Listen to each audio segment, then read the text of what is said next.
안녕하세요. 도지선생의 주식이야기의 도지선생입니다. 2020년 9월 18일 이 특징주 분석인데요. 가지고 온 종목은 한국패키지입니다.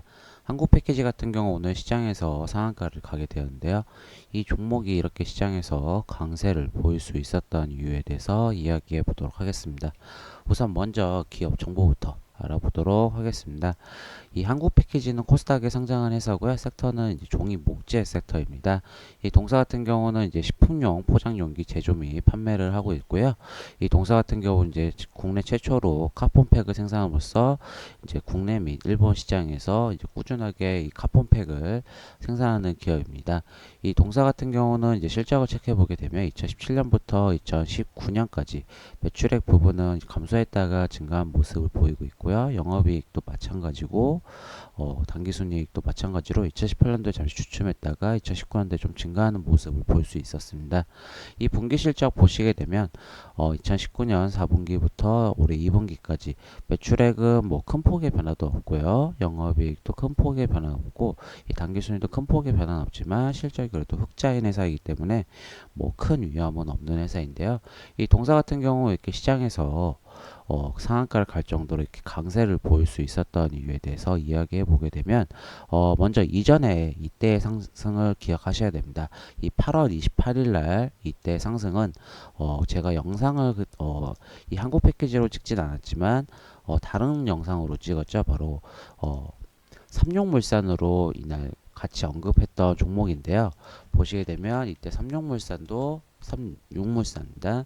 이 종목도 보시게 되면 28일 날 상한가를 가게 되었는데 이때 이제 거리두기 2.5단계라고 해서 이 우리가 포장용기 배달과 포장만 가능하게 되었다 하면서 이날 이 포장용기 관련주들이 시장에서 강세를 보였는데 오늘은 이 한국 패키지가 두 종목 다 한국 패키지랑 이 삼용물산이 둘 다 강한 상승이 나왔죠.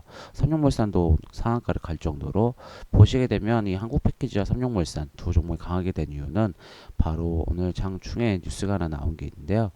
이 추석 연휴 기간 어찌 보면 이 코로나 19가 이제 거리두기 2.5단계에서 2단계로 떨어지면서 이 포장 용기가 줄어들었습니다. 어찌 보면은 이제 포장 배달만 가능한 게 아니라 이제 식당과 카페에서도 식사가 취식이 가능했었는데 이 연휴 기간 동안에 이 고속도로 휴게소에서 취식이 금지가 됩니다. 오로지 포장만 가능하다는 이 뉴스로 하나로 이 주가가 강세를 보였는데요. 어찌 보면은 이제 계속 정부가 이 코로나19를 계속 예방하기 위해서 오늘 이제 추석 연휴 기간 29일부터 10월 4일까지 휴게소 취식이 금지된다면서 이 포장 용기만 사용 가능하다면서 당연히 이런 관련된 뉴스가 나오게 되면 포장 용기 관련주가 강세를 보일 수밖에 없습니다. 그로 인해서 상고 패키지도 강세를 보였고 오늘 예전에 다뤄봤던 삼용물산 그리고 뭐 삼영 보시게 되면 삼영학도 가게 상승하는 모습을 볼 수 있습니다. 9%까지. 결국은 이 포장용기 관련주로 강세를 보였다라고 하시면 이런 관련주들을 체크해 보시고 상승 대응을 하시는 게 좋으실 텐데요. 지금 보시게 되면 이 상한가를 갔지만 보시게 되면 이때 상한가 가고 나서 보시게 되면 쭉 조정이 있었습니다. 거의 2주간의 조정이 있었죠. 어찌 보면 거리두기 단계 지나가면서 2.5단계 그 기간 동안에 조정을 받았다가 결론 이슈로 하나 터지면서 오늘 강세를 보였는데 지금 이전보다는 보시게 되면 뉴스가 약합니다.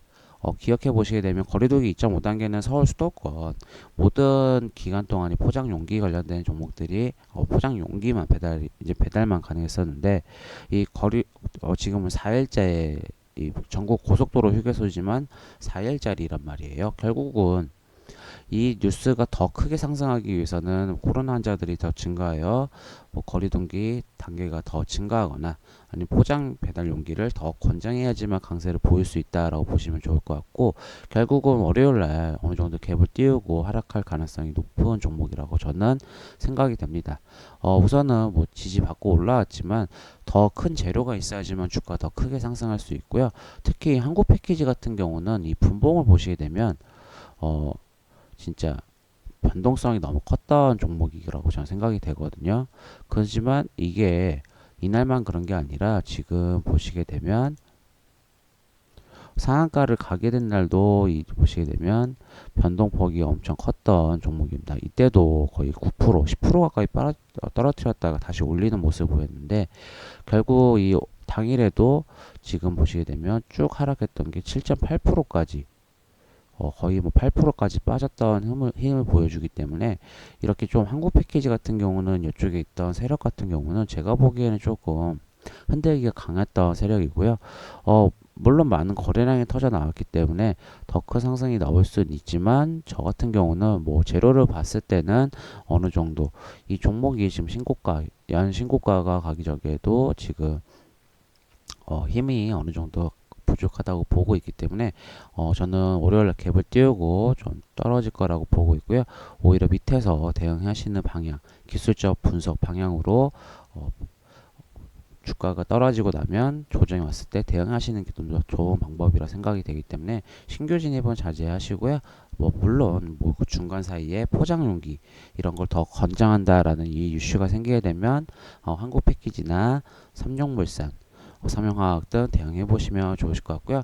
대응을 해보신다면 역시 대장주 한국 패키지랑 삼성물산 위주로 대응해 보시면 좋을 것 같습니다. 이 영상이 도움이 되시고 만족스러우시다면 구독, 좋아요 부탁드리겠습니다.